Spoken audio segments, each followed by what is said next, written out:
මාර්ගයත් එක්ක ගැටීම්මයි ඇති කරගන්න. පෙළක් අයින කාට හරි බණින එකමයි කරන්නේ. කොහොම ගැටීමක්මයි ඇති කරගන්නේ. මේ ගැටීම ඇති කරගත්තකම එයාට තේරුනොත් යම් දවසක ගැටීම කියන එක හරි භයානක දෙයක්. මේක නැතිව මම ඉන්න ඕන. මොකද එක්කෝ මිනිස්සු නැති වෙනවා. එහෙම නැත්නම් අවුල් වෙනවා. එහෙම නැත්නම් හිරේ යන්න වෙනවා. මේක ඇතෑරියොත් මට නිවීමක් හම්බ වෙනවා කියලා ඉවරලා එදායින් පස්සේ ඒක ඒ සරණ අවබෝධ කරගත්තොත් ඒ සරණ ගියොත් බුද්ධං සරණ ඒ සරණ ගියොත් අපිට නිවීමක් තියෙනවද නැද්ද? ඉතින් ඒක ආයෙ බණක් කියන්න දෙයක් නැහැ. ඕකද ඔයගොල්ලෝ කරන්නේ අනිකද ඔයගොල්ලෝ කරන්නේ? ඕගොල්ලෝ ඒව මොකද බුද්ධං සරණං කියන්නේ බුදුහාම පොත අරගෙන බුද්ධං සරණං ගච්ඡාමි. හරි. බුදු සරණ යනවා. ජීවිතේ බුද්ධ සරණ දන්නේ නැහැ. බුද්ධං සරණං කියන්නේ ඕකට. බුදුහාමර මොකක්ද කියන්නේ? ඉපදුනොත් දැන් බුද්ධ සරණට යන්න. යන්න බලන්න. කියමු. බුද්ධං සරණ ඉපදුනොත් තව එකක් අපි ඉපදුනොත් දවසින් දවස යනවද නැද්ද?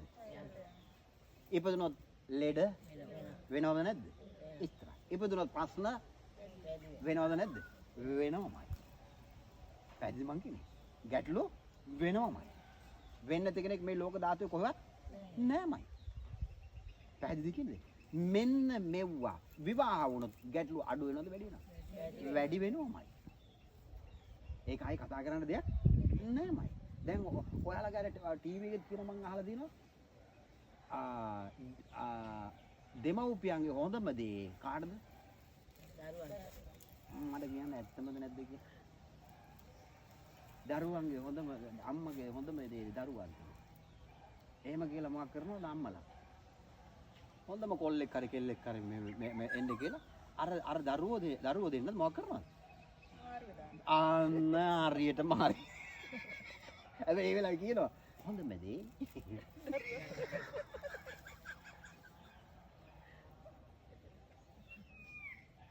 කොච්චර කපටිකම් කරනව මේ අම්මලා තාත්තලා. මම ඉන්නේ කොහෙද? මහා අගාධයක. එතකොට ඒක දන්නවා. දන්නවද නැද්ද? දන්නවනේ. හොඳ ලොකු අගාධයක ඉඳලා දරුවන්ටත් හොඳ බෙදෙද දරුවන්ට. දරුවන්ට තරහාගාදේ දාලා වැත්තේ කරලා මේව කරගෙන ඉන්න බලා ඉන්නවා. දැන් වැඩි අරනේ මොනද වැඩි කරගෙන ඉන්න බලා කියලා. අම්මලා තාත්තලා තරම් අපිට ජාතියක් මොකද සම්මතය කළා නැහැ.